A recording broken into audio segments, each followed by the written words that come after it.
Buonasera a tutti. Iniziamo il Consiglio Comunale con l'appello. Grazie.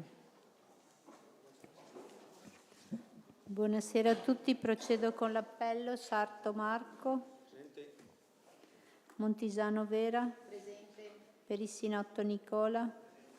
Zia Paolo. Presente. Canta Elisa. Assente. Di Vece Daniela. Presente. Trevisan Elisa. Presente. Bravin Rachele.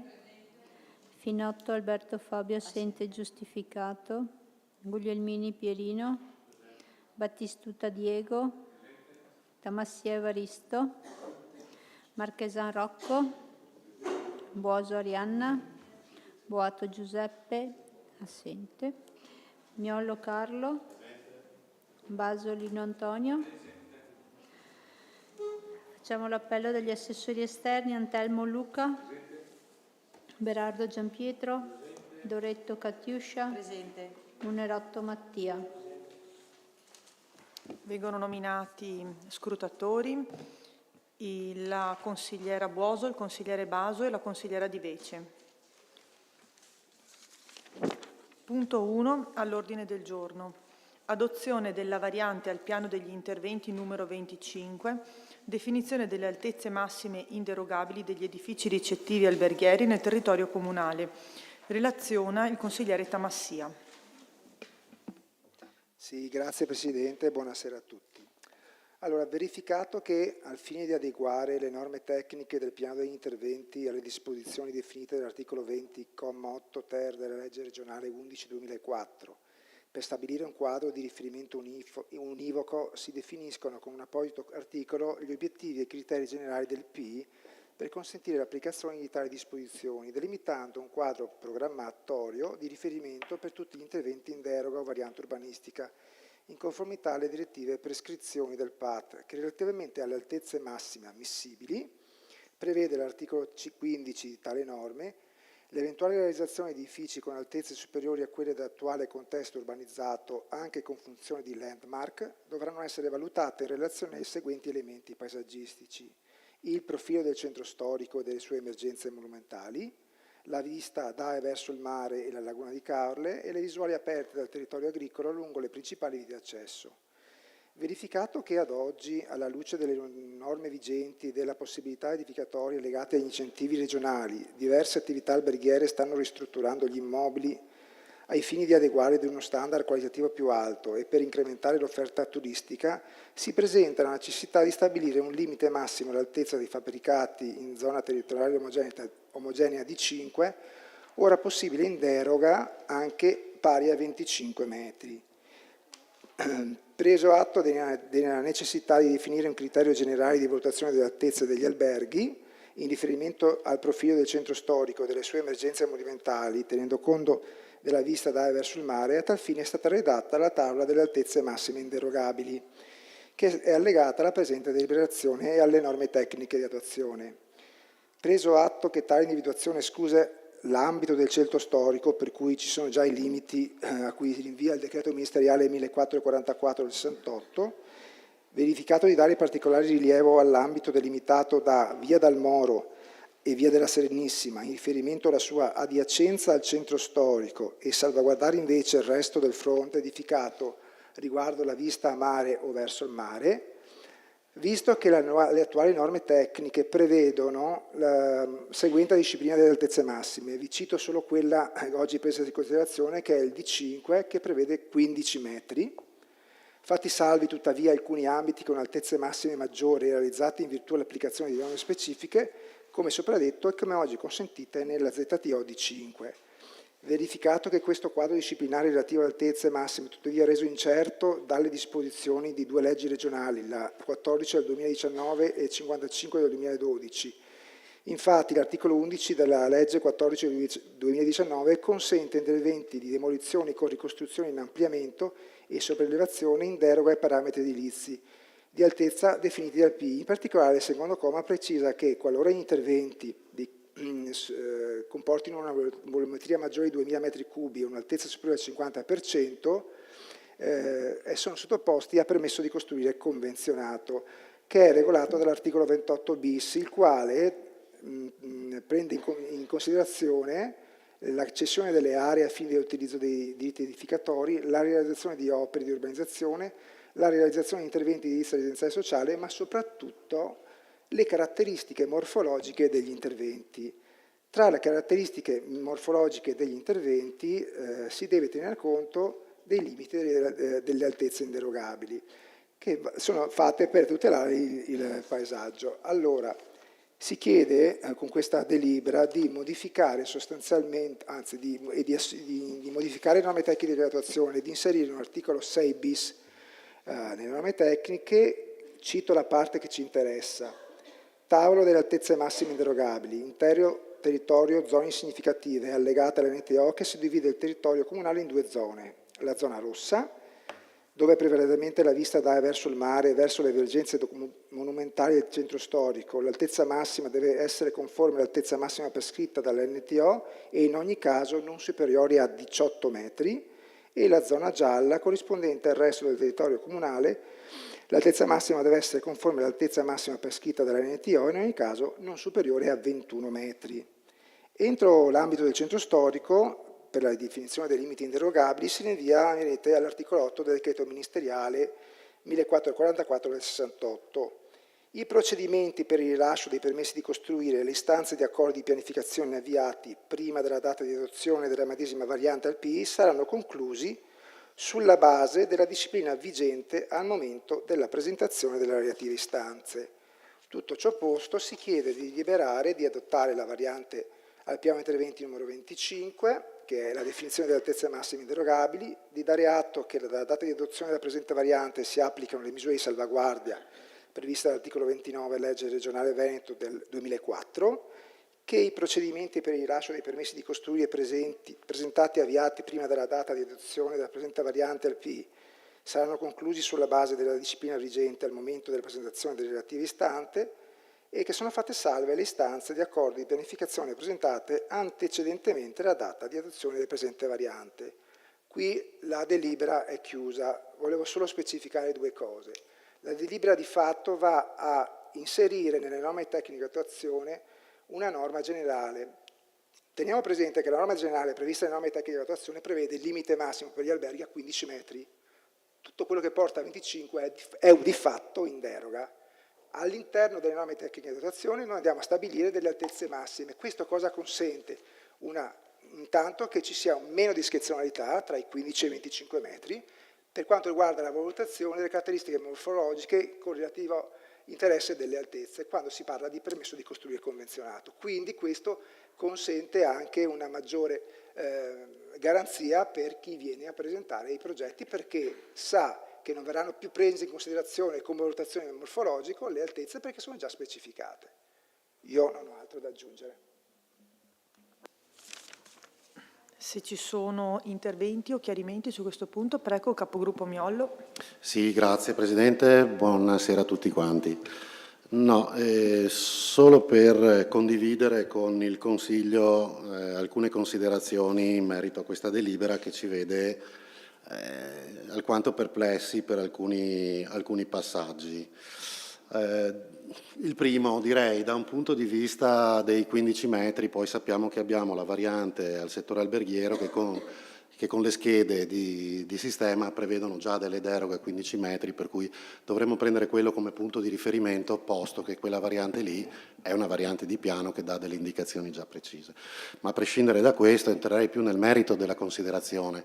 Cioè, a fronte di un sistema normativo, urbanistico, edilizio, che negli ultimi anni vede premiare sempre di più un processo normativo prestazionale, cioè dove si tende a far venir meno l'indicazione dello standard per premiare invece quella che è la prestazione dell'oggetto edilizio finale, qui ancora una volta invece noi stiamo regolamentando con un sistema che è un sistema, se vogliamo, immediato, di facile applicazione, che crea un indirizzo, perché credo che poi di questo stiamo parlando, posto che essendoci la norma regionale che va in deroga all'indicazione di piano, questa rimane un'indicazione di piano derogabile. ho capito perfettamente quello che lei diceva, consigliere, nel passaggio in cui le deroghe vengono gestite oltre i 2000 cubi, il 50% dell'altezza per esempio dalla Veneto 2050, ma il tema rimane, nel senso che comunque resta una norma che permette di derogare a delle altezze, quindi noi oggi stiamo fissando un criterio orientativo, okay, che ci permette di dire che l'altezza massima è quella, ma è l'altezza massima dello strumento urbanistico, e quindi sarà anche da capire quale sarà poi la forza di questo. Ma prima ancora di tutto questo, che insomma poi alla fine non è neanche questo l'aspetto più preoccupante, è un aspetto proprio di approccio alla tematica. Allora noi a Caorle abbiamo una configurazione morfologica per cui gli alberghi possono svilupparsi, a parte qualche sporadico episodio che comunque vediamo già in fase di attuazione, come per esempio la riconversione delle colonie in fondo, dove comunque sono garantiti spazi ampi. Per il resto del territorio invece noi abbiamo una serie di D5 che sono compressi dentro un tessuto edilizio ormai molto compatto, no? molto intensificato, si direbbe dal punto di vista proprio urbanistico. E allora qui c'è una scelta, e credo che l'amministrazione di fronte a questa scelta non abbia avuto poche difficoltà, nel senso che se si accetta che il sistema economico trainante del settore economico di Caorle sia quello del settore alberghiero, immagino che sia condivisibile da parte di tutti in quest'Aula il fatto che si cerchi di agevolare lo sviluppo alberghiero. Ora, per chi ha avuto modo di capire che cosa comporti per un operatore turistico un investimento nel settore alberghiero, stiamo parlando ovviamente di un investimento sempre molto copioso, molto ingente. Allora, se lo spazio non c'è, va da sé che lo spazio per poter sviluppare quel genere di attività si può trovare solo sviluppandosi in altezza. E allora io capisco anche perfettamente quali siano, come dire, un po' le premure di chi conosce il territorio di Caorle, di chi conosce il valore delle preesistenze monumentali del centro storico di Caorle, di trovare un equilibrio, di trovare quindi una formula equilibrata per far sì che non vengano in qualche modo umiliate, usando un termine così di gergo comune, le preesistenze monumentali del centro storico, che hanno dei limiti fisici ovvi, che sono quelli dei monumenti, con delle architetture, con delle manufatti architettonici che invece vadano in qualche modo ad impattare nel confronto con questo. Però si parte da un presupposto, secondo me, che è quantomeno discutibile, perché il presupposto che fare in altezza, cioè sviluppare in altezza, crei un oggetto matematicamente brutto o che matematicamente possa impattare sul territorio non è sempre vero. Non è sempre vero. Per questo forse uno sforzo per cercare di dare una norma con indicazioni sulla prestazione dell'oggetto edilizio piuttosto che sull'altezza in maniera così fredda, forse avrebbe potuto, come dire, lasciare un po' delle maglie libere.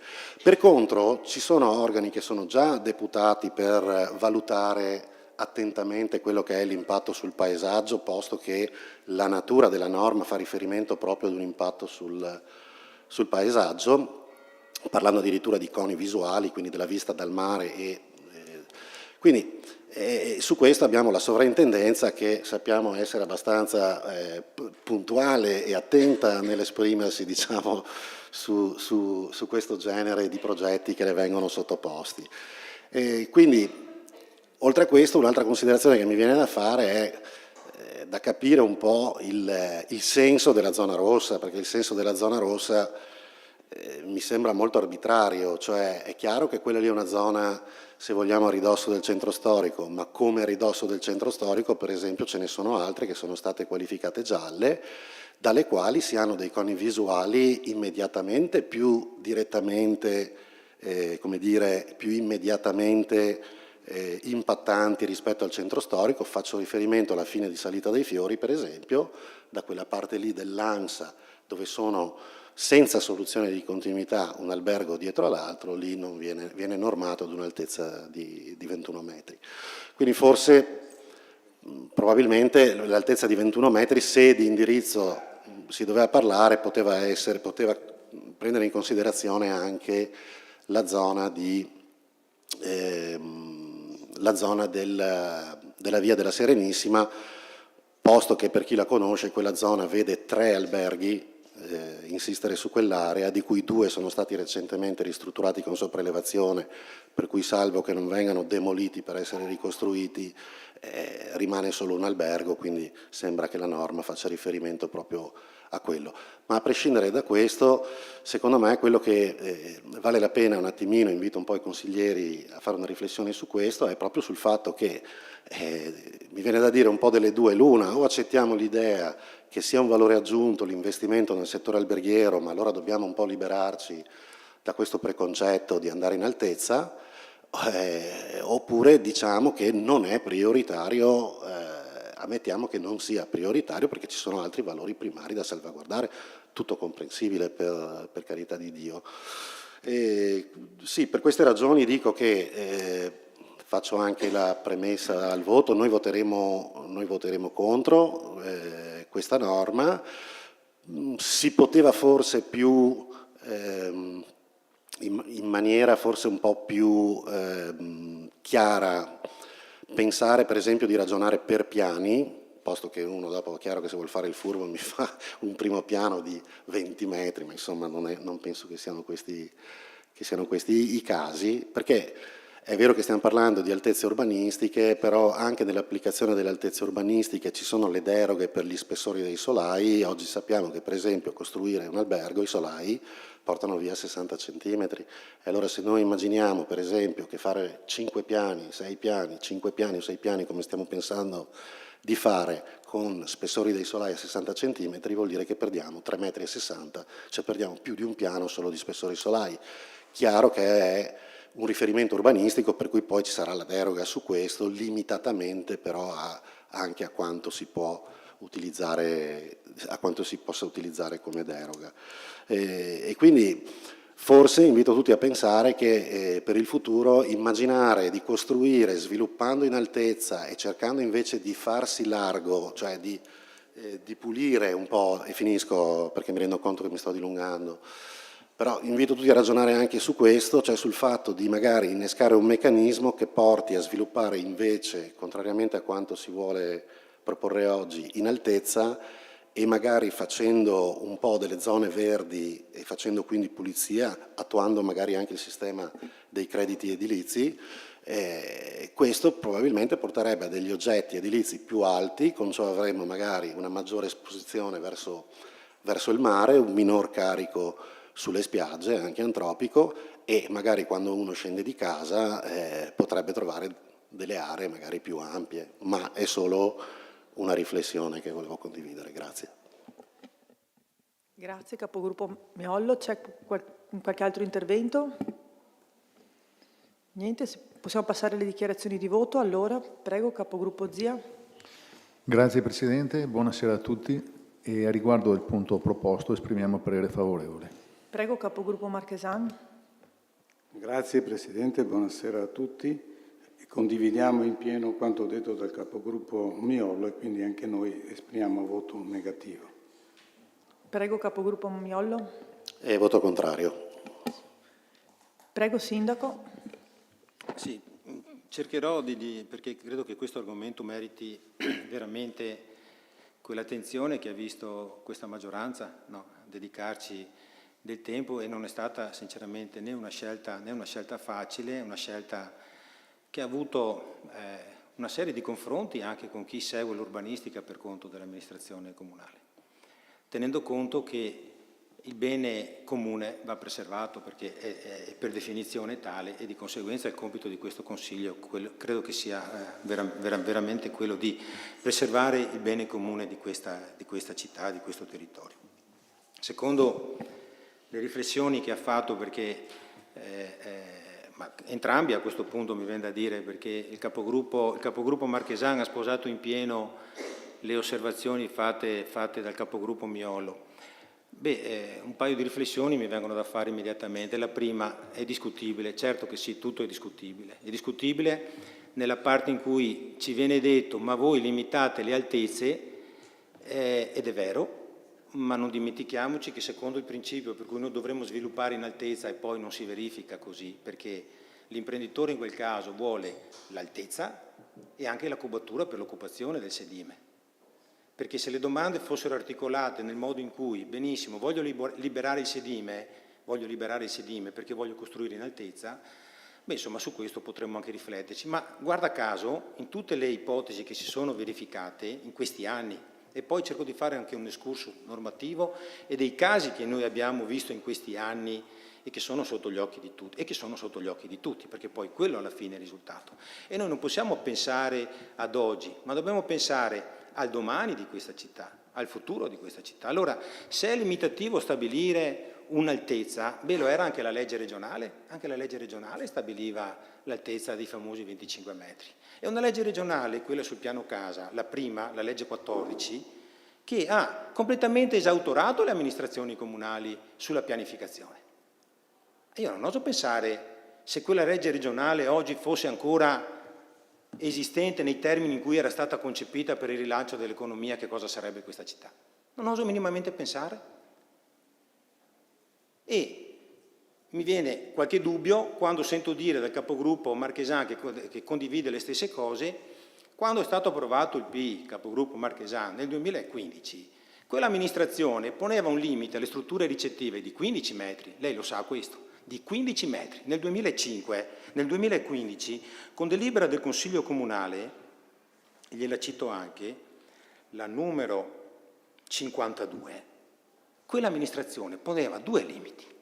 Il primo era i 15 metri per le strutture ricettive, salvo le volumetrie previste dalle schede e dal piano casa, no? E 14 metri per quel che concerne le zone B, la cosiddetta edilizia. Allora, se tanto mi dà tanto, c'era già un limite che in qualche maniera costringeva l'imprenditore o costringeva in qualche maniera il professionista a fare un progetto contenuto. E quale sarà il limite allora? Quale poteva essere il limite? Qual è il limite giusto per dire quali sono le altezze? 10, 20, 30, 50 piani. Ecco, io credo che la nostra città abbia una caratteristica, ed è l'unico borgo storico di mare del Veneto, ma è il più importante borgo storico di mare di tutta Italia in termini di presenze turistiche. C'è un motivo, Se noi facciamo passare il messaggio secondo il quale la gente viene a Caorle perché il mio albergo è il più bello di tutti, o viene a Caorle per il mio albergo, beh, noi abbiamo fallito, perché non è così. Perché a Dubai, piuttosto che a Milano, e piuttosto che sulla Riviera Ligure, ce ne sono di alberghi molto più belli dei nostri. Ma nonostante questo, il successo di questa città e le indagini tutte, l'ultimo piano strategico sul turismo è molto chiaro. Le interviste fatte ci chiedono che cosa? Qual è la richiesta che ci viene fatta? L'autenticità, l'identità, la storia. Allora, io credo che questi elementi, capendo, perché poi io sono andato anche a sbriciarmi i programmi elettorali con i quali noi ci siamo presentati e dicono la stessa cosa. Il suo, quello del capogruppo Marchesan, riporta tutto quello del programma del 2016, evidentemente poco era stato realizzato perché si riporta la stessa dicitura e si parla di riqualificazione dell'edificato esistente. Ora, la riqualificazione dell'edificato esistente attraverso che cosa passa? Qual è quella giusta? Ecco, io credo che la riflessione profonda che ha fatto questa amministrazione, quando io ho detto è opportuno fare un'analisi più profonda, un excursus normativo che ci dica anche, zona A, decreto ministeriale del 68, protegge il centro storico, come è stato ben detto anche dal consigliere Tamassia, protegge il centro storico, oltre quelle altezze non si va. Poi abbiamo la zona B che è il resto del territorio e che nel vecchio, ed è vero quello che è stato detto, questa città nasce sotto il profilo della pianificazione urbanistica in maniera spontanea con il vecchio piano di fabbricazione, no? Ma lo stesso piano regolatore degli anni 75-80 prevedeva un'altezza massima di 18 metri. I provvedimenti successivi sono stati quelli delle schede alberghiere e io c'ero quella volta. Le schede alberghiere anno 98 approvate. Che cosa consentivano le schede alberghiere nel 98 e nel 2004? E là ero sindaco, questo per far capire l'attenzione che questa amministrazione ha voluto riservare ai fabbricati di natura alberghiera, che sono un patrimonio, altro che siamo stati attenti, ma siamo stati attenti anche all'equilibrio che questa città deve avere.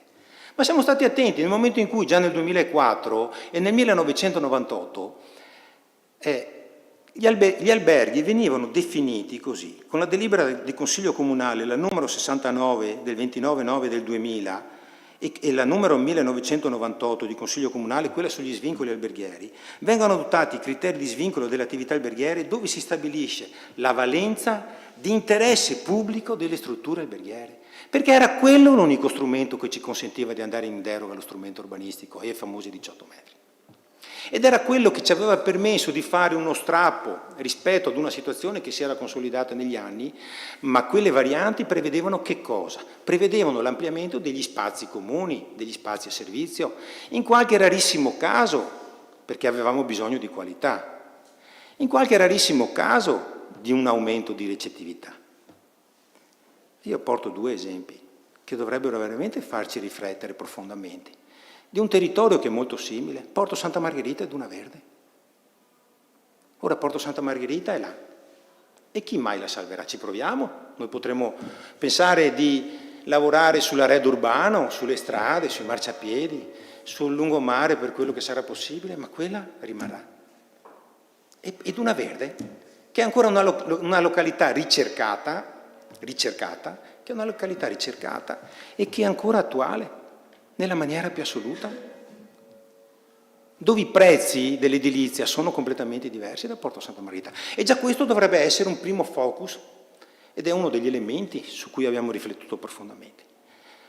Una delle poche cose che abbiamo trovato quando ci siamo insediati è stato anche quello di vedere un piano volumetrico non approvato, ma l'ho trovato nell'ufficio del sindaco, in cui si prevedeva che nelle zone delle piscine venissero realizzati 60.000 metri cubi, no? Piazzale Portesini, ed erano 5 condomini e 2 alberghi.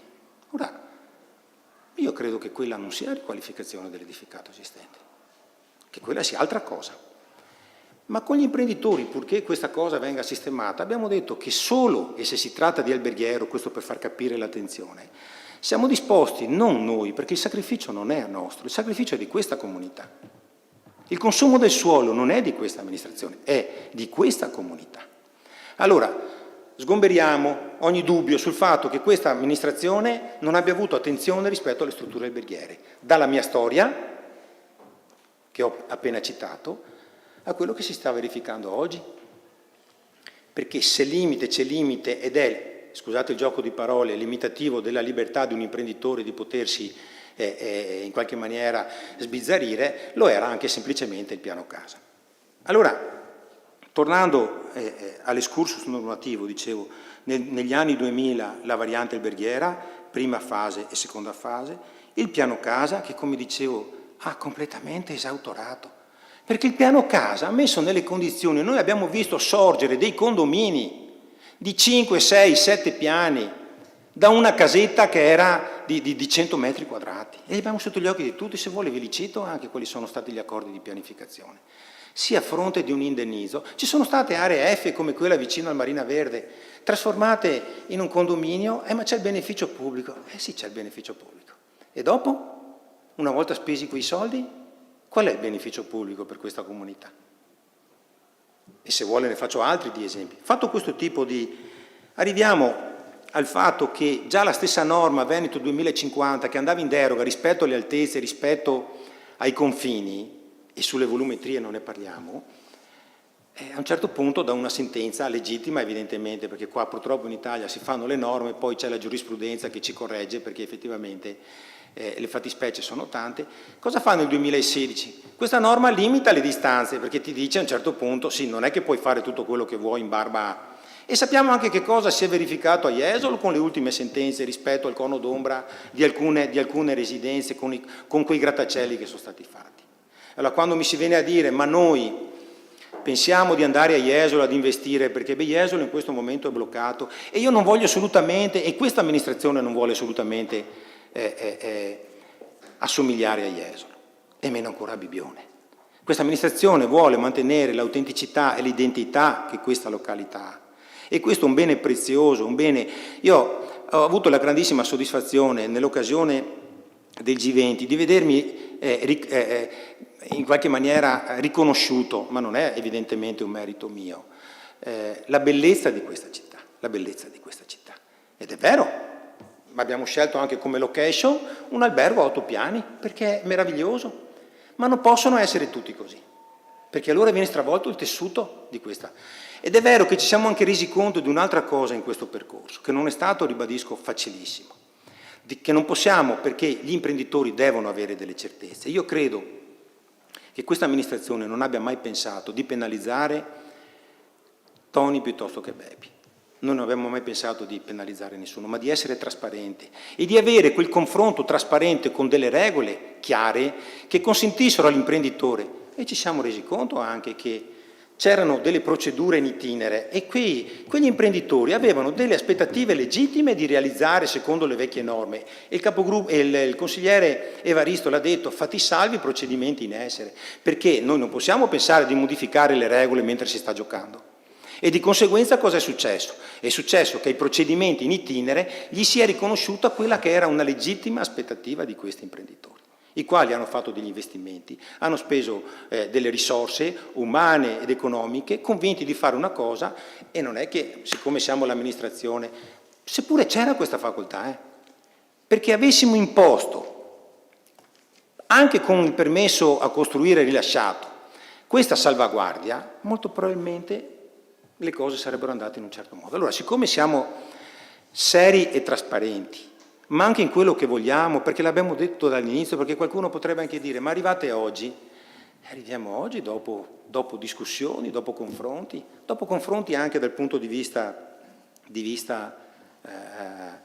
legale, evidentemente, per quello che stiamo facendo, e anche dopo dei confronti, come dicevo prima, con chi ci sostiene dal punto di vista e ci fa la consulenza dal punto di vista urbanistico. Io credo che se noi dovessimo guardare la storia della nostra città e la bellezza che questa città ancora mantiene, ecco, io credo, piccola parentesi rispetto alla sua osservazione, che ha anche una logica. Non dimentichiamoci che questo è un piano che noi oggi adottiamo e che può avere, evidentemente, fa salvaguardia le osservazioni, perché mentre la zona, le assicuro, su questo, lei insomma credo abbia avuto modo in questi, capogruppo Miolo, in questi 2 anni quasi e mezzo, di vedere l'opera di questa amministrazione, che non abbiamo mai pensato di penalizzare anzi, non abbiamo mai pensato di penalizzare alcuno, anzi, abbiamo pensato di gestire, di avere come obiettivo il bene comune, quella di dire la zona rossa. Perché? Perché la zona rossa, dal punto di vista urbanistico, è l'unica che penetra nel centro storico, che si sovrappone ad una zona già vincolata. La zona a cui lei ha fatto riferimento, che è quella di Levante, su quella potremmo anche ragionarci, per cui se lei volesse anche fare un'osservazione alla variante adottata dicendo che quella zona è simile, la potremmo anche prendere in considerazione.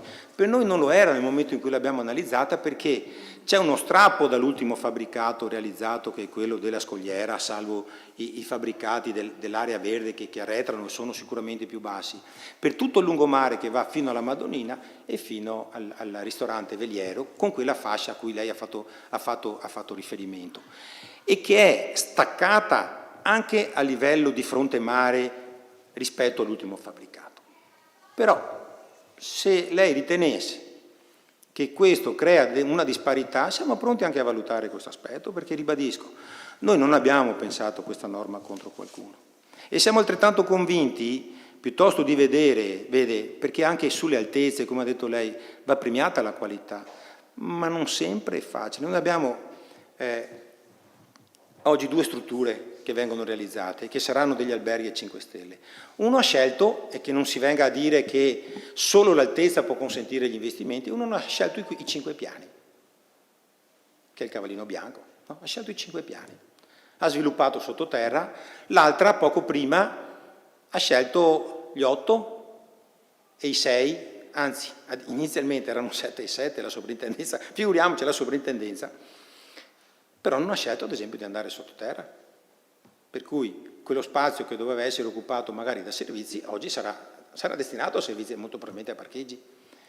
Ne abbiamo un altro di caso, sul quale sinceramente siamo perplessi a vederlo, che è quello nella parte retrostante la farmacia di Viale Santa Margherita, è quello un D5.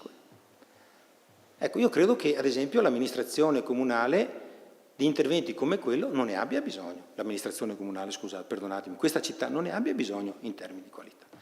E credo che i limiti che sono stati posti, salvaguardando, e ribadisco, salvaguardando i procedimenti precedenti, siano stati proprio per incentivare, perché capiamo che la riqualificazione dell'edificato esistente passa anche attraverso un incentivo.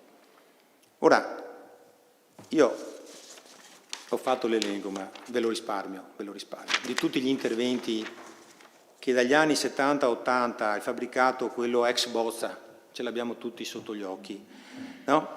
Piuttosto che il fabbricato dove oggi al piano terra ci sono i tendaggi Zorzi. Ecco, io sinceramente ho la sensazione di pensare di rifiutare fabbricati, o tutti i fabbricati, o la possibilità di tutti i fabbricati in questi termini.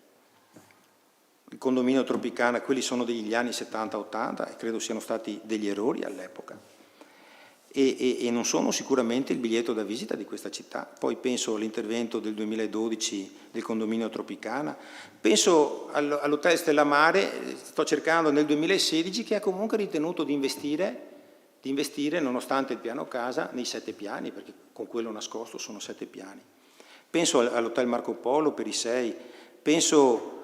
Lasciamo stare l'edificio residenziale della Via della Serenissima, perché voglio dire là il piano casa ha consentito. Penso al Dante e al Panoramiche che hanno, nonostante sono intervenuti in fase di ristrutturazione, oggi hanno permesso di costruire per gli 8 piani, perché oggi ce l'hanno, non lo hanno realizzato finché non gli scade, ma lo potrebbero fare.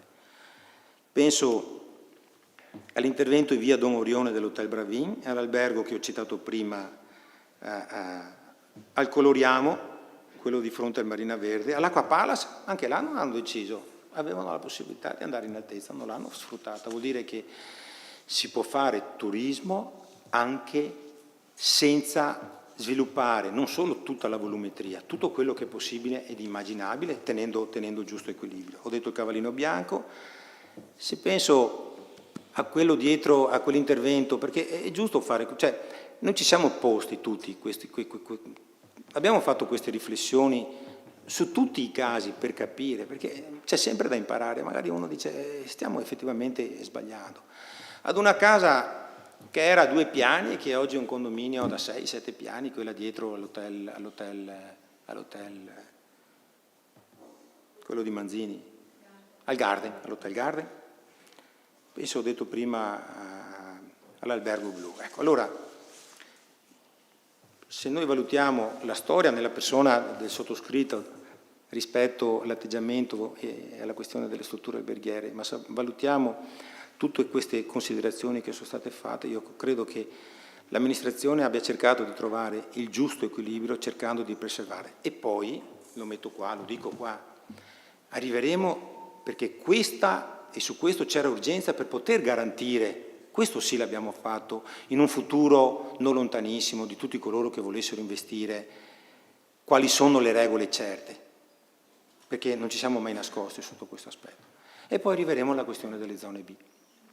Ecco, sulle zone B la riflessione sarà quella che oggi il piano degli interventi prevede i 15 metri, io credo che le altezze saranno quelle dei 15 metri. Su tutti gli interventi nei quali, e per la prima volta, e ribadisco questo aspetto perché stiamo parlando di urbanistica, l'amministrazione nei cambi di destinazione d'uso per la volta, la prima amministrazione di questa città, ha previsto il 25% di tutti gli interventi che erano oggetto di accordo di pianificazione in termini di abitazione per i giovani.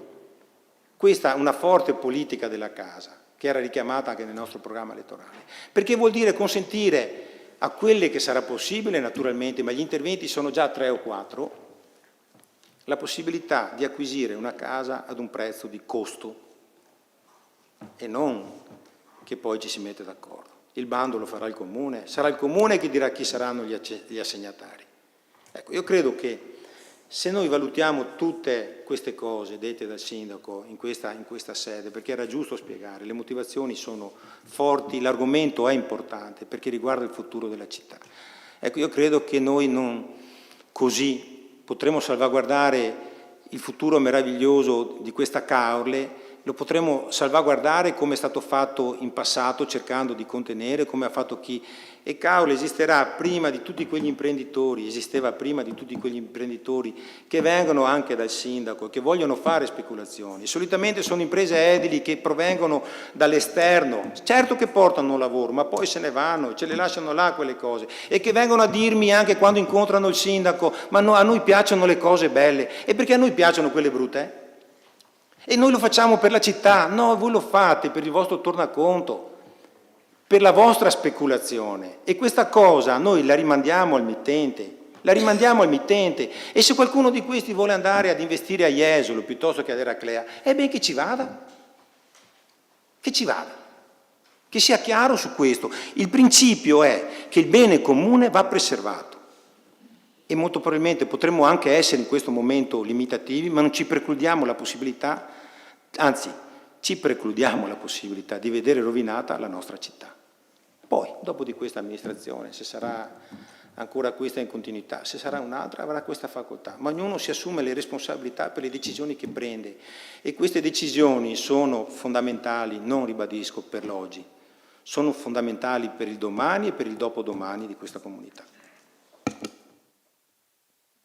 Passiamo ora alla votazione. Voti favorevoli?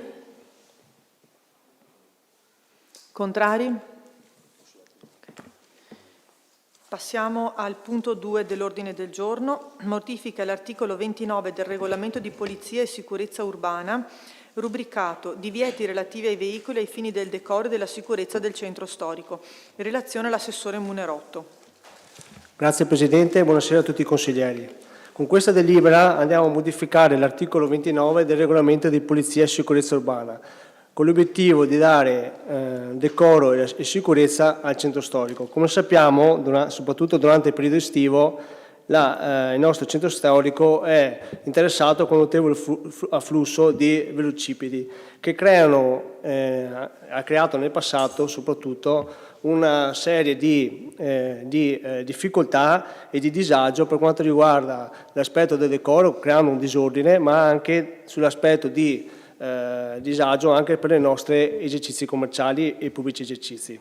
Con questa modifica andiamo a dare la possibilità di individuare delle postazioni dove queste biciclette o velocipedi possono andare a sostare. Quindi l'obiettivo dell'amministrazione è innanzitutto di creare attraverso un'implementazione dei portabiciclette e con una segnaletica sia orizzontale che verticale delle zone di sosta per le biciclette, e siamo in corso di realizzazione di questa possibilità, e per dare quello che è un po' di ordine al nostro centro storico. E quindi sostanzialmente la modifica, la leggo, va a incidere nel regolamento in questa forma. Nella parte di centro storico concernente con l'area pedonale urbana e zona a traffico limitato, la sosta di velocipedi, monopattini, pattini, monopattini, biga elettrici tipo Segway e tutti gli acceleratori di velocità comunque denominati skateboard o overboard è consentita unicamente negli spazi all'uopo destinati. Questo permetterà di dare una sorta di ordine al nostro centro storico. Ovviamente il percorso che faremo sarà partecipato e anche educativo, non andremo in maniera come si può dire, repressiva, ma cercheremo attraverso uno strumento di comunicazione efficace e anche coinvolgendo quelle che sono le nostre categorie per dare maggiori informazioni possibile e dare quello che è da sempre l'obiettivo di questa amministrazione, salvaguardare il nostro centro storico. Grazie. Interventi su questo punto? Nessuno? Passiamo alle dichiarazioni di voto. Prego, capogruppo Zia.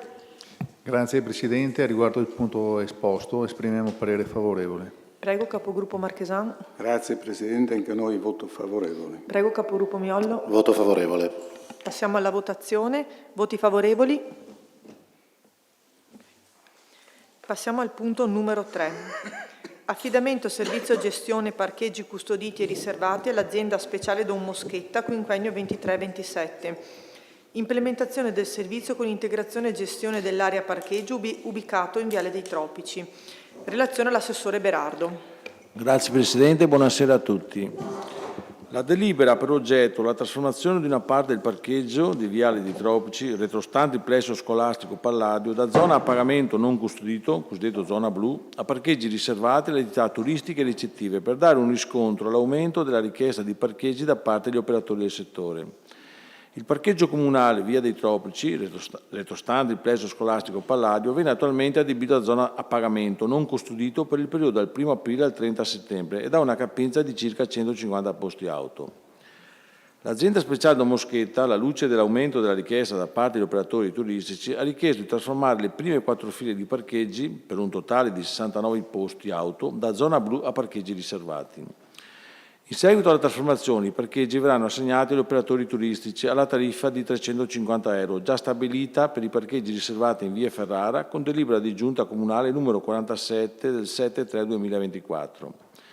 Per la gestione dei nuovi parcheggi, il Comune corrisponderà all'azienda speciale Domoschetta l'agio previsto dalla deliberazione consigliare numero 68 del 30/11/2023 per i parcheggi riservati e custoditi, pari all'80% da applicare ai cassi effettivamente riscossi. Grazie. Interventi su questo punto? Prego, capogruppo Miollo.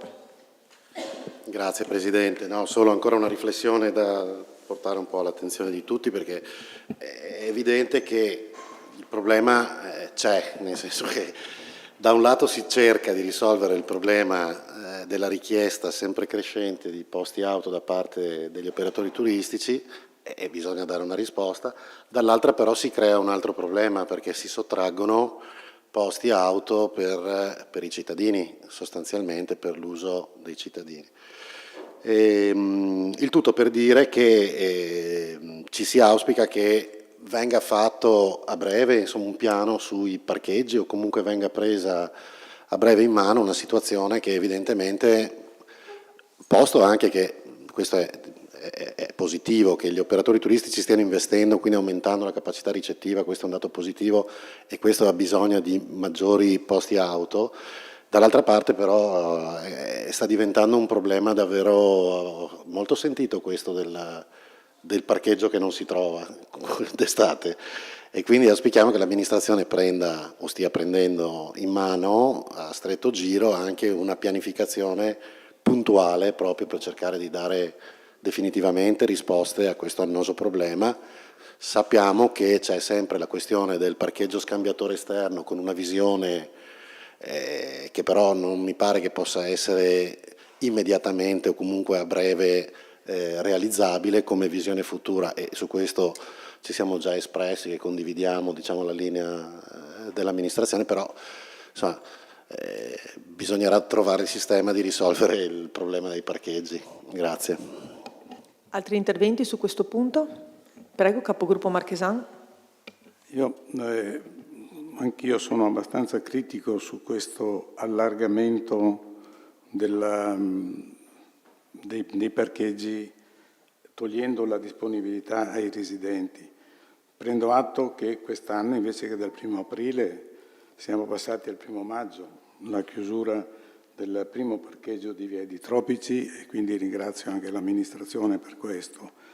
Però adesso togliere ancora posti ai residenti, che già siamo in crisi, proprio chi fa parte del rione Sant'Andrea, una cosa l'altra, sa che difficoltà si ha proprio per parcheggiare, e quindi siamo molto molto critici e non siamo per niente favorevoli a questo allargamento, anche se comprendo benissimo la necessità per gli alberghi.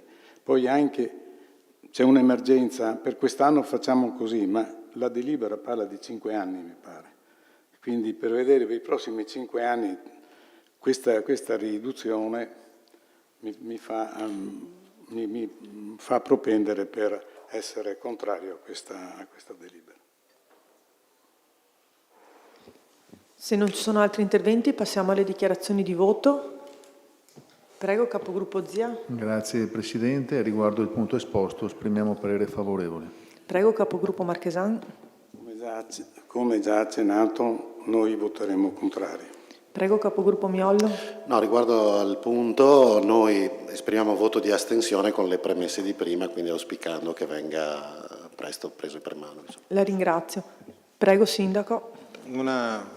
brevissima riflessione, perché anche questa è stata una scelta sofferta. Nella parte in cui c'è una contraddizione in quanto ci viene sollevato in questa sede, cioè da una parte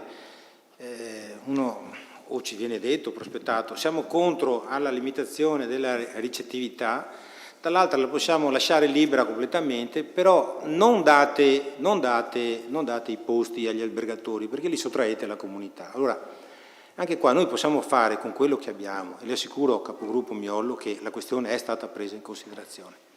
Però, proprio per quello che ha detto l'assessore, cioè, stiamo cercando di mettere insieme e di coniugare le esigenze da una parte dei residenti e dall'altra degli operatori.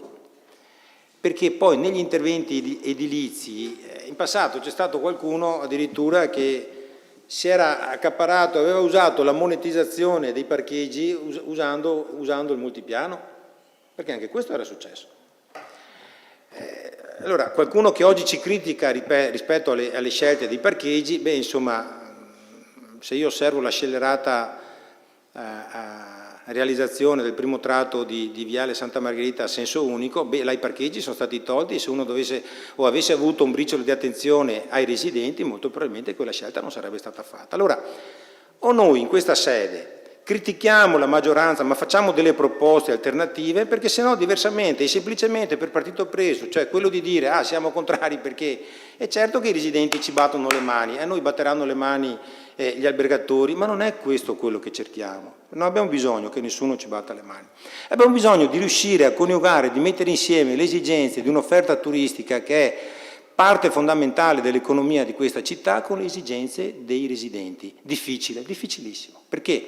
Ribadisco il concetto che ho detto prima, Caorle è l'unico centro storico di mare del Veneto, dove i residenti vivono a stretto contatto con il fenomeno turistico e hanno la necessità di avere la qualità della loro vita di un certo livello, compresa quella di un certo livello dei turisti.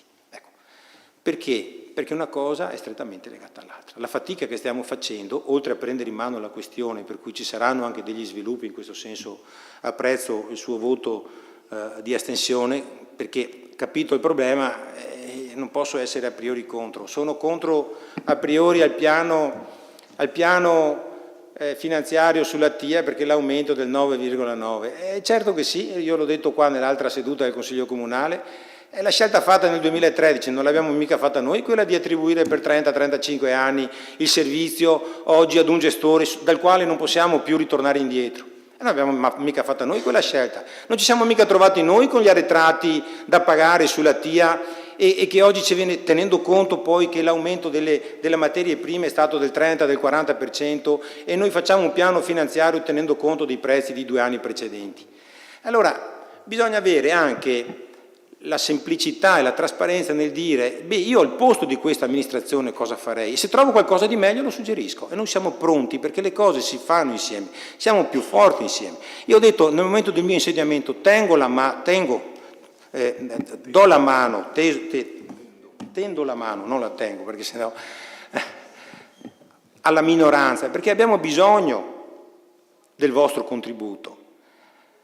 In qualche caso è anche arrivato da una parte della minoranza, dall'altra tante volte non riusciamo neppure a capire perché c'è dichiarazione di voto senza una motivazione, e una volta sì, una volta no, una volta la stessa cosa, si è votato o si è astenuto, la stessa cosa, stessa identica cosa, una volta sì perché i debiti di fuori bilancio li abbiamo fatti noi, una volta no perché i debiti fuori bilancio li hanno fatti gli altri, cioè voglio dire, se un debito è fuori bilancio non è che ci siamo inventati noi.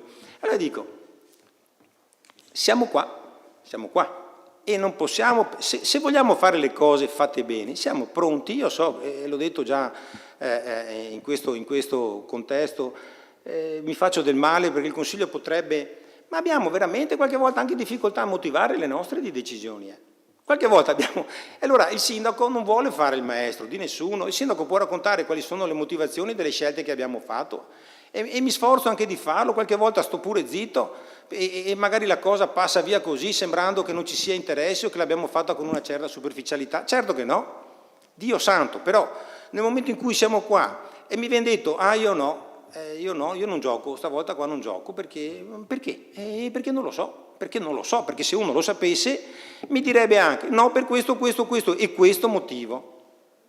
Allora ribadisco che il sindaco non è qua, questa amministrazione, per dare lezioni ad alcuno, è qua però in questo contesto si discute e siamo pronti, ribadisco, ad accettare qualsiasi tipo, perché dopo avremo un rendiconto importante e subito dopo una variazione di bilancio che prevede una spesa con un avanzo importante e una spesa immediata, perché è una spesa di 4 milioni e 6. Lo dico qua proprio per dire, non intervengo più dopo perché non è neppure attinente all'argomentazione, ma è proprio di stimolo a dire aiutateci se c'è qualcosa che non va e se no votate con noi. Passiamo alla votazione. Voti favorevoli? Contrari? Astenuti? Votiamo anche l'immediata eseguibilità. Voti favorevoli? Contrari? Astenuti? Passiamo al punto 4, approvazione del rendiconto 2023. Relazione all'assessore Montisano. Grazie Presidente, buonasera a tutti. Questa sera siamo chiamati a deliberare in merito all'approvazione del rendiconto della gestione dell'esercizio 2023, composto dal conto del bilancio, dal conto economico, dallo stato patrimoniale e dalla relazione illustrativa del rendiconto redatta dalla Giunta, contenente l'elenco dei residui attivi e passivi a fine esercizio. Il documento è accompagnato dalla relazione del revisore dei conti, il dottor Marco Carraro, che certifica il nostro bilancio consuntivo, attestando la corrispondenza del rendiconto alle risultanze della gestione ed esprime un giudizio positivo per la sua approvazione. Il rendiconto rappresenta il momento conclusivo del processo di programmazione e di controllo previsto dal legislatore nell'ordinamento contabile, che è partito con il DUP, approvato alla fine di dicembre 2022, ed è continuato con il piano esecutivo di gestione, approvato dalla Giunta il 29 dicembre, nel quale sono stati individuati gli obiettivi gestionali, poi assegnati ai responsabili di servizio, che hanno caratterizzato lo svolgimento dell'attività dell'ente. Passiamo ad analizzare in dettaglio le entrate del nostro bilancio consuntivo. Il totale delle entrate ammonta ad euro 45.049.496,12, di cui euro 23.213.065,61 relativi alle entrate tributarie, euro 1.598.763,63 riguardano i trasferimenti correnti, euro 6.710.002,11 alle entrate extratributarie ed euro 7.859.083,35 per entrate in conto capitale, euro 17.000 per entrate da attività finanziarie ed infine euro 1.700.000 da accensione di prestiti. Le entrate di parte corrente sono in aumento rispetto al 2022 per euro 1.875.751,97. L'incremento si è registrato nelle entrate tributarie, che rispetto all'anno precedente registrano una crescita di euro 2.212.588,40 e nelle entrate extratributarie per euro 55.613,48, mentre i trasferimenti dallo Stato e dalle amministrazioni pubbliche registrano una flessione per euro 897.449,91. Anche le entrate in conto capitale registrano un incremento pari ad euro 2.441.527,03 rispetto al 2022, dovuto in particolare ai contributi per permessi a costruire, più 4.358.353,74 rispetto al 2022, compensati però da una riduzione dei trasferimenti in conto capitale di euro 1.923.138,10. Le entrate derivanti da IMU ordinaria accertata ammontano ad euro 7.931.190,46, mentre l'IMU da partite arretrate accertata ammonta ad euro 1.215.010,25, per totali proventi da IMU pari ad euro 9.146.200,71. L'imposta di soggiorno accertata è pari ad euro 3.986.060,15, la cui destinazione è stata per il 36,64% per servizi pubblici locali, il 36,68% per manifestazioni e il 26,68% per promozione turistica. Gli oneri di urbanizzazione accertati ammontano ad euro 7.298.689,99 e sono stati applicati in parte corrente per 652.971,69 a copertura di spese di investimento per euro 3.432.649,75 ed infine sono confluiti per euro 3.113.068,88 in avanzo vincolato. Analizzando la spesa, il totale degli impegni 2023 ammonta ad euro 38.733.618,91. La spesa della gestione corrente di competenza è di euro 27.036.923,43. La spesa in conto capitale euro 6.473.115,99. La spesa per incremento delle attività finanziarie è pari ad euro 17.000 e quella per rimborso di prestiti ad euro 1.254.998,07. Guardando i singoli macro aggregati di spesa, la spesa per il personale ammonta ad euro 5.289.722,72, con un incremento di circa 171.000 euro rispetto al 2022. La spesa per acquisto di beni e servizi registra un incremento rispetto all'anno precedente di circa euro 270.000.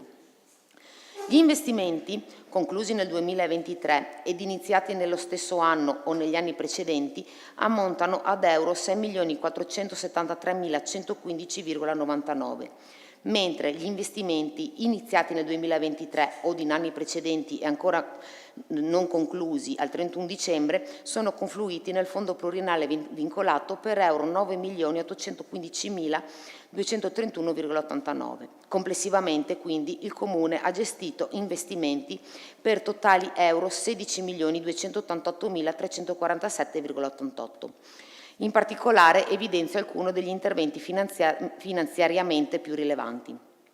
Il completamento del Teatro Baffile, finanziato nel 2023 per euro 3.400.000, mandato a fondo pluriennale vincolato per l'intera cifra in quanto intervento in corso di realizzazione.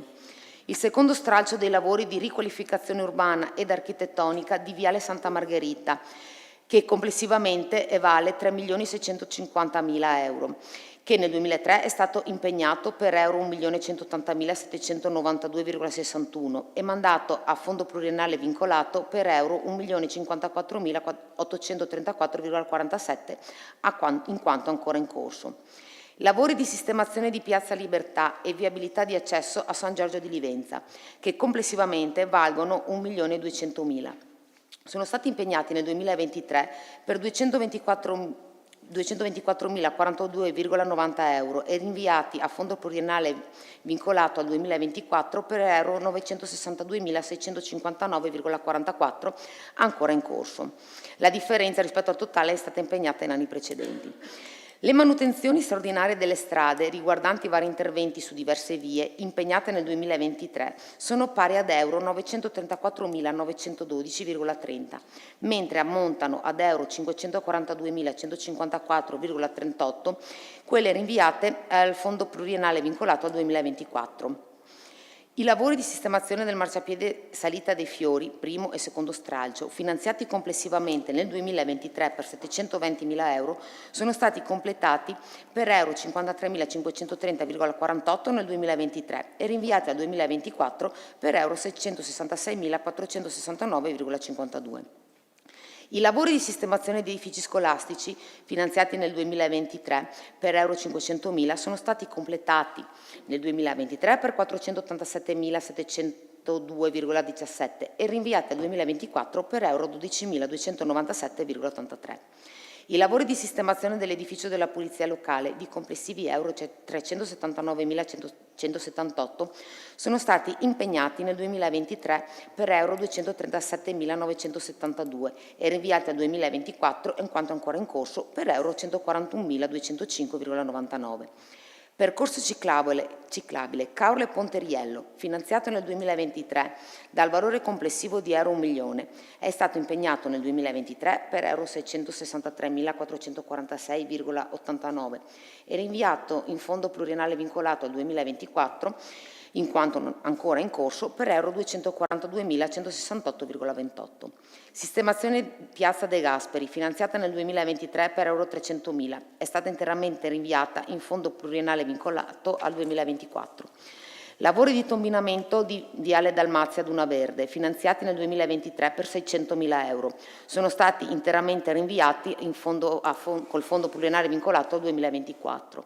Giusto per specificare, ho citato all'incirca 11.700.000 euro di impegni finanziati su un totale appunto di circa 16 milioni. Il fondo cassa al 31 dicembre è pari ad euro 19.765.760,86. La disponibilità di cassa ha consentito il pagamento dei fornitori in tempi molto rapidi, con un indice di tempestività di 17 giorni inferiore al limite.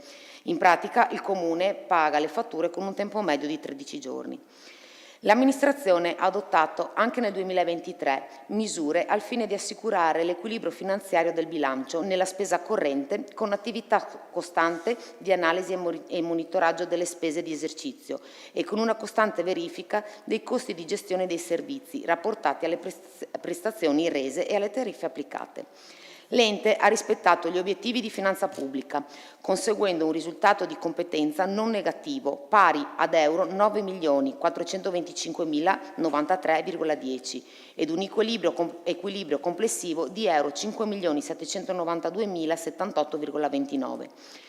Entrando nel dettaglio, il risultato finanziario complessivo dell'ente è positivo e ha prodotto un avanzo di amministrazione al 31 dicembre 2023 di euro 13.172.807,13, calcolato a partire dal fondo cassa al 31 dicembre, al quale si aggiungono i residui attivi, si detraggono i residui passivi ed infine si sottrae il fondo pluriennale vincolato per spese correnti ed in conto capitale.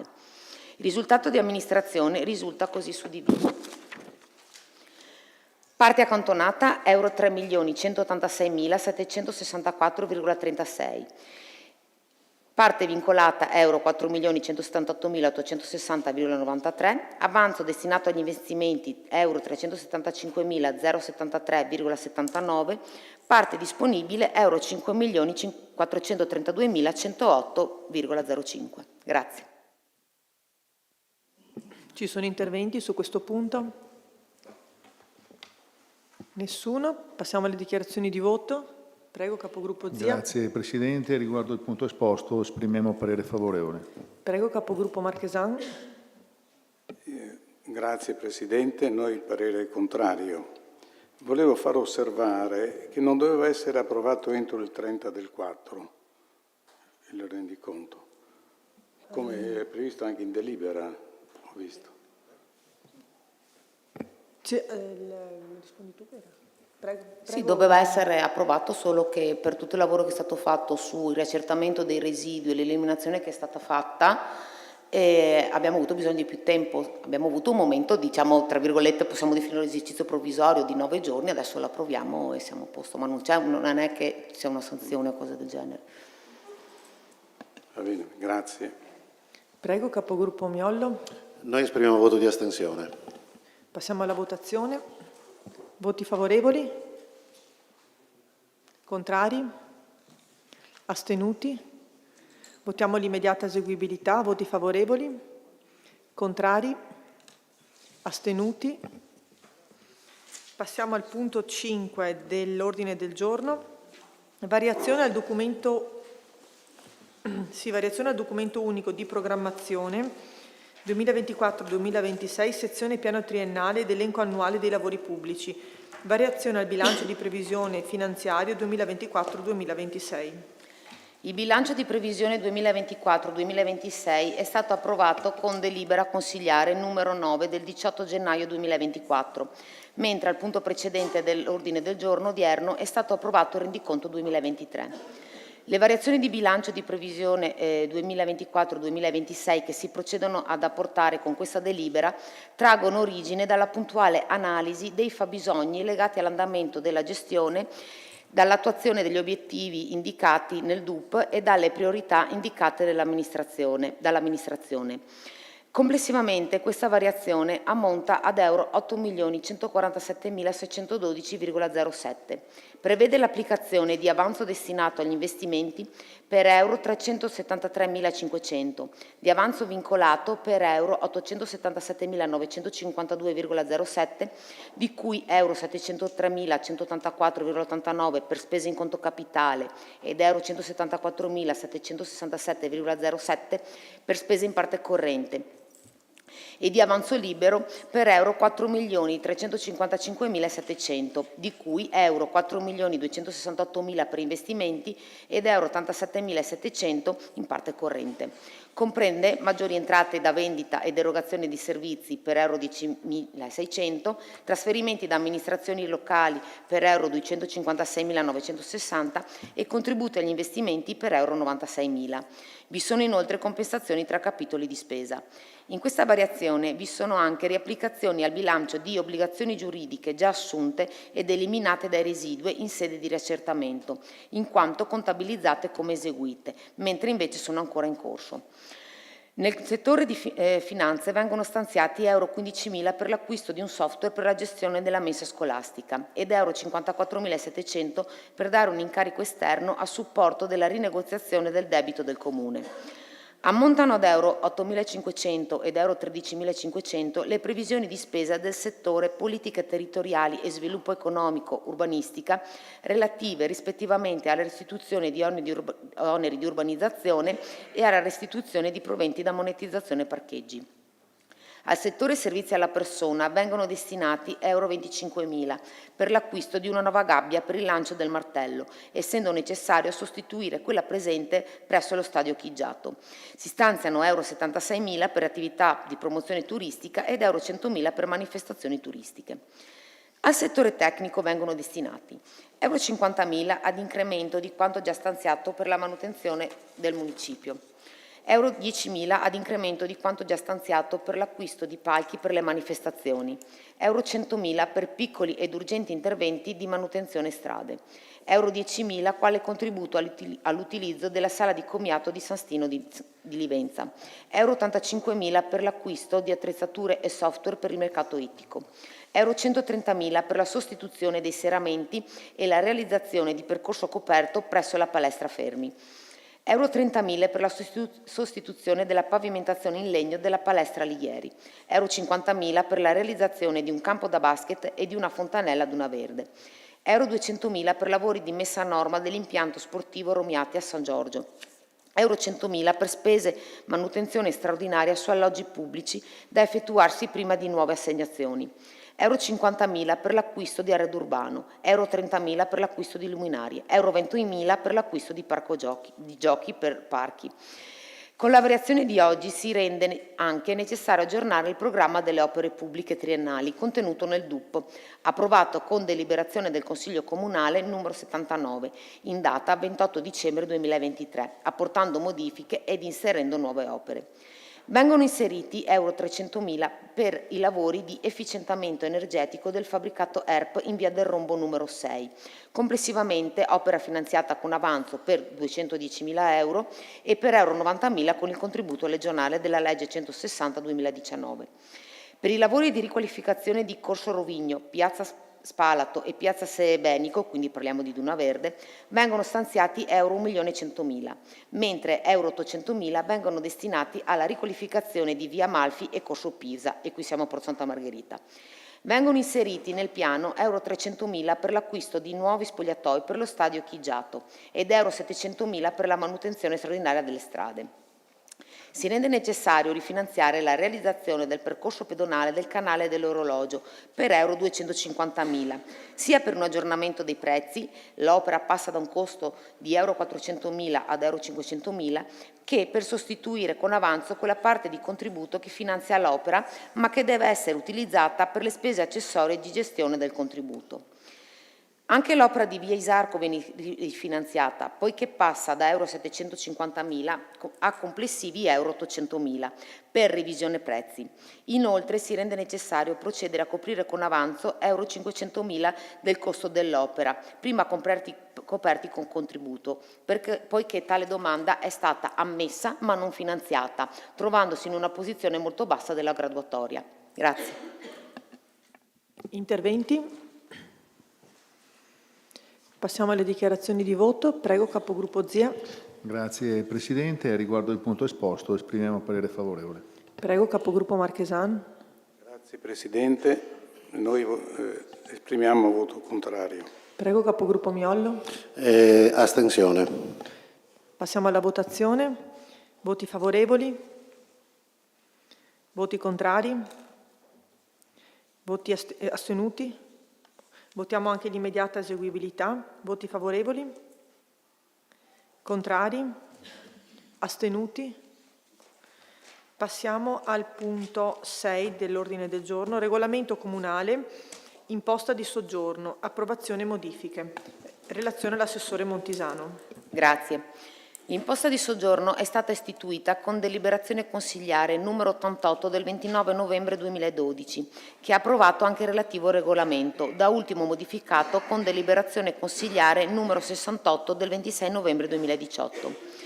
Il decreto legge numero 34 del 19 maggio 2020, convertito con la legge numero 77 del 17 luglio 2020, ha attribuito ai gestori delle strutture ricettive la responsabilità del pagamento dell'imposta di soggiorno, con diritto di rivalsa nei confronti dei pernottanti. Ha inoltre introdotto un obbligo dichiarativo annuale secondo le modalità contenute nel decreto 29 aprile 2022 del Ministero dell'Economia e Finanze. La delibera di oggi apporta modifiche al regolamento comunale di imposta di soggiorno afferenti a meri adeguamenti normativi, anche in riferimento alle sanzioni applicabili e ad adeguamenti organizzativi del servizio di gestione dell'imposta. Quanto si va a introdurre non attiene alla sfera di determinazione della misura o di altri aspetti sostanziali dell'imposta.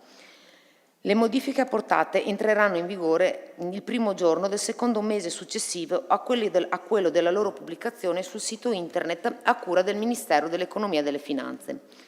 All'articolo 6 del regolamento viene introdotto il punto A3, che sancisce l'obbligo per il gestore della struttura ricettiva di accreditarsi al sistema informativo comunale per la gestione dell'imposta di soggiorno. Al punto B dello stesso articolo, la parola dichiarazione viene sostituita da comunicazione relativamente all'adempimento che il gestore deve effettuare entro 15 giorni dalla fine di ogni mese. Il nuovo punto E dell'articolo 6 introduce la responsabilità del gestore della struttura in merito al pagamento dell'imposta. Sarà lo stesso gestore a versarla nel caso in cui il soggetto passivo d'imposta non ottempori al versamento della stessa. Al punto 3 dell'articolo 6 si inserisce l'obbligo della presentazione annuale di apposita dichiarazione da effettuarsi entro il 30 giugno dell'anno successivo ed in via telematica cumulativa di tutti i dati relativi all'imposta, mentre al punto 4 viene introdotto l'obbligo di comunicare il codice identificativo regionale e il codice identificativo nazionale. In merito ai versamenti viene eliminata la modalità di pagamento mediante sistema bancario e a decorrere dal 2025 il gestore dovrà effettuare il versamento entro 30 giorni dalla fine di ciascun mese. L'articolo 8 bis prevede che il funzionario responsabile dell'imposta di soggiorno venga individuato mediante delibera di giunta comunale. L'articolo 9 disciplina le sanzioni tributarie e il ravvedimento. L'omesso, ritardato o parziale versamento dell'imposta di soggiorno rispetto alla scadenza implica l'applicazione della sanzione amministrativa del 30% dell'importo non versato. Se non sono già iniziati accessi, ispezioni, verifiche o altre attività accertative, sarà possibile regolare la posizione utilizzando il ravvedimento che prevede una riduzione della sanzione e il pagamento degli interessi. La sanzione è riferita agli inadempimenti del responsabile d'imposta, ossia del gestore della struttura. Articolo 10 disciplina le sanzioni amministrative non tributarie. L'omesso accreditamento al sistema informativo, la violazione degli obblighi informativi verso il cliente e l'omesso rilascio di ricevuta o quietanza e il rilascio di ricevuta o quietanza incompleta sono puniti con una sanzione che va da euro 50 ad euro 500. Nel caso di omessa, incompleta, infedele o tardiva comunicazione di cui all'articolo 6,1 lettera B, entro i 15 giorni dalla fine di ogni mese, la sanzione va da €50 ad €500, moltiplicata per il numero di strutture ricettive o locazioni turistiche gestite. Nel caso di omessa, infedele, incompleta o tardiva comunicazione dell'elenco delle unità in gestione prevista dall'articolo 6,1 lettera G da parte di un gestore di strutture ricettive complementari o di locazioni turistiche, la sanzione va da 100 a 500 euro. All'articolo 11 si introduce che nel caso di versamento in eccesso dell'imposta, tale importo potrà essere recuperato in compensazione con i futuri pagamenti, su autorizzazione esplicita dell'ufficio tributi, al quale va presentata apposita documentazione che dimostri il maggior pagamento effettuato. I gestori delle strutture ricettive nella Regione Veneto sono ancora qualificati quali agenti contabili, quindi entro il 30 gennaio dell'anno successivo devono presentare il conto di gestione delle somme maneggiate a titolo di imposta di soggiorno. Grazie. Ci sono interventi su questo punto? Prego, capogruppo Miollo. No, solo una domanda che non mi è venuta in mente durante la commissione, ma il fatto di aver pensato queste sanzioni deriva dal fatto che si è notata una sorta di elusione nel pagamento, cioè importante elusione nel pagamento della tassa di soggiorno? No, è solamente un recepimento normativo alla legge 689 del 91. Siamo andati a sistemare come era regolata nel nostro regolamento, non era a norma il nostro regolamento, quindi abbiamo solo ridisciplinato secondo la norma vigente. È solo questo. Cioè, quindi in sostanza pagano. Beh, cioè nel senso, da quello che so, c'è anche chi non paga, però non è questa cifra enorme, questo volevo dire, non è... Prego, Assessore Munerotto. Volevo aggiungere sull'intervento dell'assessore Montesano che dal 1 gennaio abbiamo con l'Abaco, che è la nostra società che gestisce l'imposta di soggiorno, abbiamo acquisito un nuovo software. Questo nuovo software, oltre a dare una semplificazione dal punto di vista del recepimento di dati, permetterà al comando di polizia locale di fare dei controlli più mirati rispetto all'evasione e elusione, perché ci sarà un incrocio anche con tutte le offerte che ci sono in internet, insomma, quindi tipo Airbnb o piuttosto subito.it, andando a incrociare quello che è il foglio mappale rispetto al posizionamento dell'immobile o oggetto di, di vendita, diciamo, delle camere sui portali. Quindi, diciamo, l'obiettivo è quello di, da una parte, oltre che il recepimento della normativa, c'è anche rispetto al passato, nel precedente regolamento, è stato anche semplificato le operazioni per quanto riguarda i nostri operatori, quindi è molto più semplificato rispetto a prima. Dall'altra parte questo nuovo software ci permetterà di approfondire in maniera più adeguata tutta l'attività di recupero dell'eventuale imposta di soggiorno che viene evasa.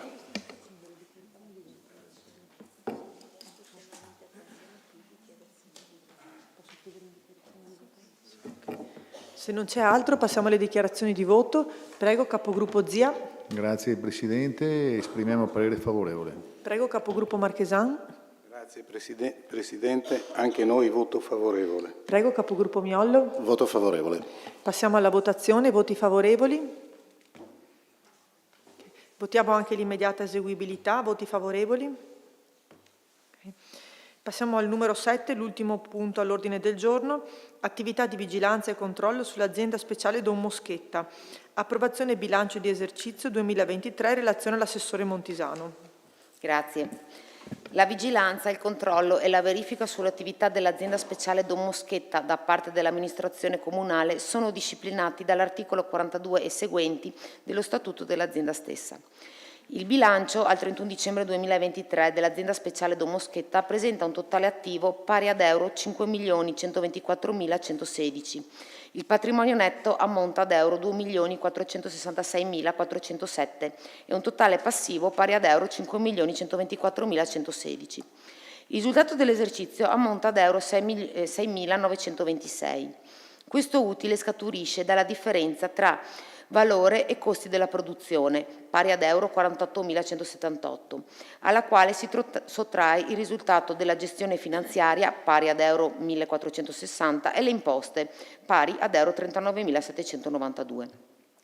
La gestione economico-finanziaria dell'esercizio 2023 vede il ritorno ai ritmi pre-pandemia, anche se va rilevato il mantenimento degli aumenti dei costi delle materie prime e del personale dipendente, che hanno impattato sia nei servizi di natura sociosanitaria che nei servizi esterni. Andando ad analizzare il conto economico per le varie aree gestionali, si precisa che i costi indiretti ammontano ad euro 654.970 e che si riferiscono soprattutto a costi amministrativi e costi generali, ad accantonamenti per oneri futuri e ad imposte differite. I risultati al 31 dicembre 2023 per ogni area sono: gestione del centro servizi residenziale Don Moschetta per anziani non autosufficienti, perdita euro 652.017, servizio assistenza domiciliare, utile euro 41.467, servizio mensa, utile euro 219, gestione del campeggio comunale Santa Margherita, utile euro 480.980, gestione del servizio parcheggi, utile euro 170.324, mercato ittico, perdita euro 32.961, gestione del servizio di manutenzione del verde, perdita euro 1.805. Procediamo osservando il 2023 nelle singole aree di servizio. RSA. Nel corso dell'anno sono state affrontate impreviste situazioni assistenziali, dovuti dall'unificazione dei livelli assistenziali e al blocco delle impegnative di residenzialità nel corso degli ultimi mesi 2023. La prima ha comportato il possibile ingresso in struttura di anziani bisognosi di maggior carico assistenziale, con conseguente esigenza di adeguare spazi, di formazione del personale e di aumento dei tempi di assistenza. La seconda, se da un lato ha fatto venir meno la contribuzione regionale per i nuovi inserimenti in struttura, dall'altro ha obbligato la struttura a dotarsi di un regolamento per l'accoglimento dei privati e la copertura dei posti con ospiti non convenzionati. Inoltre il 2023 si è caratterizzato per la grave carenza di personale sanitario. Per fronteggiare tale situazione si è proceduto ad affidare completamente il servizio infermieristico notturno ad altro operatore, mentre per garantire l'organico diurno si è ricorso all'utilizzo di prestazioni in libera professione e a convenzioni con l'ASL 4 del Veneto orientale, oltre che all'impiego di personale di nazionalità serba. Il SAD, Servizio di Assistenza Domiciliare, ha mantenuto nel corso del 2023 il trend costante di sviluppo iniziato nell'anno precedente. Sono stati forniti complessivamente 10.381 pasti a domicilio sul territorio. Mense esterne, acquisto e stoccaggio delle materie prime, lavorazione e preparazioni delle pittanze, sono tutte svolte interamente all'interno del centro cottura del centro servizi residenziali. Il trend del servizio è in miglioramento rispetto agli anni precedenti. Mercato ittico, tale attività è rimasta invariata rispetto all'esercizio precedente. Si evidenzia lo svolgimento di più di un concorso per trovare 2 figure dedicate alla posizione di astatore. Manutenzione del verde pubblico. Nel corso del 2023 il servizio si è concentrato nel taglio del verde, nelle frazioni e nella pulizia dei marciapiedi di tutto il territorio comunale. Questo affidamento ha visto il ricorso a noleggio di macchine agricole e alla fornitura esterna di servizi, che hanno comportato un aggravio dei costi sostenuti. Parcheggi a pagamento non custoditi. Questo servizio nel 2023 ha visto un andamento positivo e crescente, trend che trova origine dalla graduale sostituzione delle macchine parcometro più efficienti e dall'ampliamento delle zone destinate a parcheggio blu. Campeggio Santa Margherita. L'esercizio in oggetto ha visto un incremento del periodo di attività realizzato attraverso le aperture invernali nei fine settimana. Le presenze per il 2023 sono state 100.483, assestando un incremento all'8,81% rispetto all'anno precedente. La struttura ricettiva è stata oggetto nel corso dell'anno di un complesso rinnovamento del personale sia in termini di unità di lavoro che in termini organizzativi, rendendo la gestione più efficace ed efficiente. Grazie. Interventi su questo punto? Prego, Capogruppo Miollo. Grazie Presidente. Sì, allora qui vediamo, siamo contenti anche di vedere che finalmente insomma sembra che la direzione si sia intrapresa per uscire un po' dall'impasse che da anni vede sempre segni negativi sul bilancio della Don Moschetta. Sì, verrebbe da pensare che il campeggio sembrerebbe sviluppare ottime potenzialità e forse su questo quindi il consiglio, insomma, il suggerimento è quello di provare a immaginare di investire laddove l'azienda attira, quindi probabilmente più un incremento dell'8% significa che gli investimenti fatti, la direzione intraprese sono corrette e quindi vuol dire che quello lì è un elemento di traino su cui continuare ad investire. Per contro il mercato ittico invece sembra non trovare soluzione nella sua gestione. Io sono 8 anni che sono in consiglio comunale e il mercato ittico è sempre stato, diciamo, un po' una spina sul fianco, per cui qui probabilmente bisognerà o cambiare strategia o non lo so, perché è veramente sta diventando un elemento cronico questo qui. Forse c'è come dire, da rallegrarsi del fatto che non sia andato sotto e che si sia fermato ad una quota negativa pari a quella dell'altro anno, ma chiaramente qui vanno prese delle misure per cercare di uscire da questo impasse, per cui premetto anche la dichiarazione di voto. Noi daremo un voto d'astensione perché vediamo che insomma ci sembra che ci sia attenzione per cercare di uscire dalle problematiche che ha. Non parlo dell'RSA perché sappiamo che i problemi sono derivanti ancora dalla annosa questione dei posti letto e che su questo, come abbiamo già più volte avuto modo di confrontarci, c'è anche l'idea di riuscire a trovare una soluzione alternativa che sia diciamo tombale anche per questa situazione, però sappiamo che richiede tempo. Grazie. Ci sono altri interventi? Prego, capogruppo Marchesan. Sì, condivido in parte quello che ha detto il capogruppo Miollo, anche il nostro sarà un voto di astensione.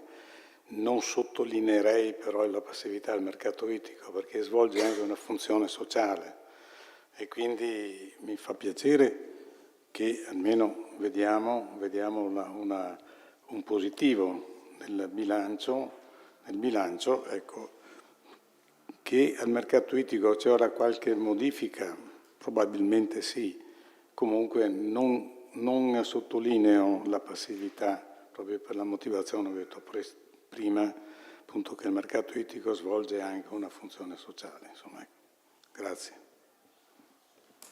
Grazie, prego Sindaco. Solo una cosa sulla questione del mercato ittico. Prima nella variazione di bilancio esposta dall'assessore Montisano si parlava anche di un investimento di 85.000 euro per un software legato all'asta online.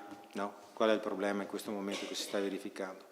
La mancanza di acquirenti non tanto nel periodo estivo quanto nel periodo invernale, legato un po' ai tempi, ai viaggi, agli orari, per cui l'idea, anche sulla scorta di esperienze fatte nella zona Ligure, Livorno e nella zona dell'Emilia Romagna, se non vado a memoria Comacchio, insomma in quelle zone là, loro l'hanno sperimentata nel momento della pandemia, no? E l'idea, l'ipotesi potrebbe anche essere quella di continuare con l'asta all'orecchio in una sessione, ma di consentire anche ai pescatori magari di conferire il pescato in orari diversi e magari fare il mattino un'asta online. Questo consentirebbe anche a qualcuno da casa, a quei ristoratori, a quei commercianti che evidentemente volessero approvvigionarsi di un prodotto che è pregiato come quello di Caorle, e questo potrebbe anche incentivare qualche pescatore che oggi non conferisce mercato, naturalmente, perché questo creerebbe maggiore competizione nel momento in cui l'asta e all'asta partecipano più persone, ma anche una certa flessibilità, perché uno l'asta la può fare il pomeriggio se vuole venire di persona, che è quella tradizionale, e se diversamente la vuol fare di mattina, o adesso vediamo, insomma, perché la stiamo vedendo con il direttore del mercato in un orario diverso, potrebbe effettivamente trovare maggiore competizione, perché uno comodamente da casa potrebbe aggiudicarsi il pescato. Era questo l'intervento rispetto alle affermazioni fatte.